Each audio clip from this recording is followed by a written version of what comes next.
அவங்கள நாம மனசளவுல அடிமைகளா மாத்த வேண்டிய நேரம் இது. அப்பதான் நமக்கு அவங்க எல்லாரும் அடிமையா இருப்பாங்க. ஆனா எப்படி குருவே? குமரேந்திரா, ஒரு வேதம் இருக்கு, அதை பயன்படுத்தி அவங்க கிட்ட சொல்லு. அதுல சொன்னதெல்லாம் கடவுள் சொல்ல சொன்னதுன்னு சொல்லு. எல்லாத்தையும் விட உயர்ந்தது கடவுள்னு சொல்லு. அப்படியே ஆகட்டும் குருதேவா.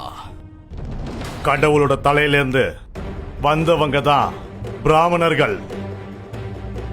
தோளிலிருந்து வந்தவர்கள் சத்திரியர்கள், தொடையிலிருந்து வந்தவங்க வைசியர்கள், அப்புறம் காலில் இருந்து வந்தவங்க தான் சூத்திரர்கள். அதனால ரொம்பவே உயர்ந்தவர்கள் பிராமணர்களே. அதுக்கப்புறம் தான் சத்திரியர்கள், வைசியர்கள். ரொம்பவே தாழ்த்தப்பட்டவங்க இந்த பூர்வ குடியில இருக்காங்களே, சூத்திரர்கள். நீங்க சொன்னது சரியா நடக்கும் குருஜி.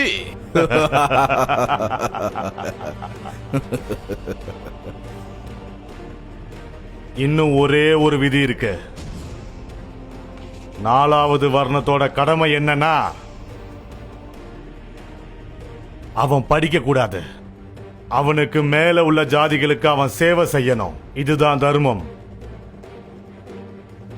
புரிஞ்சுதா? புரிந்தது குருதேவா. நல்லது. இந்த வக்ரமான முட்டாள்தனத்தை நாம நடைமுறைப்படுத்திட்டோம்னா அவங்க கடைசி வரைக்கும் நமக்கு அடிமையாவே இருப்பாங்க. சில பெருமைமிக்க பூர்வ குடிகள் தங்களை காடுகளில் மறைத்துக் கொண்டு ஆரியர்களுக்கு எதிராக தொடர்ந்து சண்டையிட்டுக் கொண்டு வந்தார்கள். அவர்கள் காட்டுவாசிகள் அல்லது பழங்குடிகள் என்று அழைக்கப்பட்டனர். இவர்கள் ஆரியர்களை கொரில்லா போர் முறையில் தாக்கிக் கொண்டே இருந்தனர். பெரும் போராட்டம் நடந்தது. இருந்தாலும் இயற்கை சீற்றத்தால் பசி பட்டினியில் இருந்து தப்பிக்க பல பழங்குடிகள் கிராமத்திற்கு குடியேறும் நிலைக்கு வந்தனர். எனினும் கிராமத்திற்குள் குடியேற ஆரியர்களால் அவர்களுக்கு தடை விதிக்கப்பட்டது. அவர்கள் மீது பல வன்கொடுமை தாக்குதல்கள் நடத்தப்பட்டது. இதனால் பூர்வ குடிமக்கள் கிராமத்திற்கு வெளியே செல்லும் நிலைக்கு தள்ளப்பட்டனர். பிறகு விளைநிலங்கள் ஓரமாக தங்களது வசிப்பிடத்தை ஏற்படுத்திக் கொண்டு பல கொடுமைகளை எதிர்கொண்டு வாழ்க்கையை வாழத் தொடங்கினார்கள். அவர்கள் ஆரியர்களால் ஆதிசூத்திரர்கள், தீண்டத்தகாதவர்கள் என்று அழைக்கப்பட்டனர். இவர்களில் சிலர் போராட்டத்தை கைவிட்டு ஆரியர்களுக்கு அடிமையாக சேவை செய்வதற்கு கிராமங்களில் தஞ்சம் புகுந்தனர். இவர்கள் தீண்ட தகுந்த சூத்திரர்கள் என்று அழைக்கப்பட்டனர். மேலும் இவர்கள் பெரும்பாலும் ஆரியர்களுடன் கைகோர்த்து சொந்த சகோதரர்களை கொடுமைப்படுத்தி சுரண்டவும் செய்தனர். துரதிருஷ்டமான சில சம்பவங்கள் பூர்வ குடிகளை தாக்கிக் கொண்டே இருந்தது.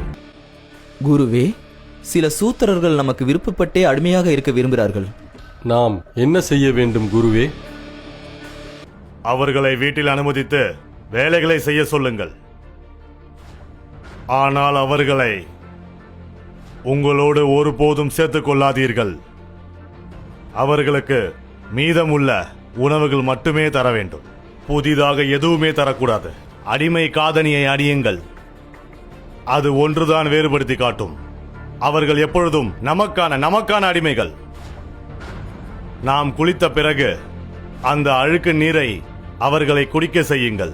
குருவே, நமக்கு அடிமை வேலை செய்ய மறுக்கிற சூத்திரர்களை என்ன செய்ய? ஏற்க மறுக்கும் சூத்திரர்களை அடித்து துன்புறுத்தி கொடுமைக்கு மேல் கொடுமைப்படுத்துங்கள். அவர்களை குறித்து பயப்பட ஒன்றுமே இல்லை. அவர்களும் நமக்கு ஒரு நாள் கட்டாயமாக அடிமையாகி விடுவார்கள். நம்ம அரசர்களோட சேவைக்கு சில அடிமைகளை நீங்க கொஞ்சம் அனுப்பி வைங்க. கட்டாயம் அனுப்பி வைக்கிறேன்.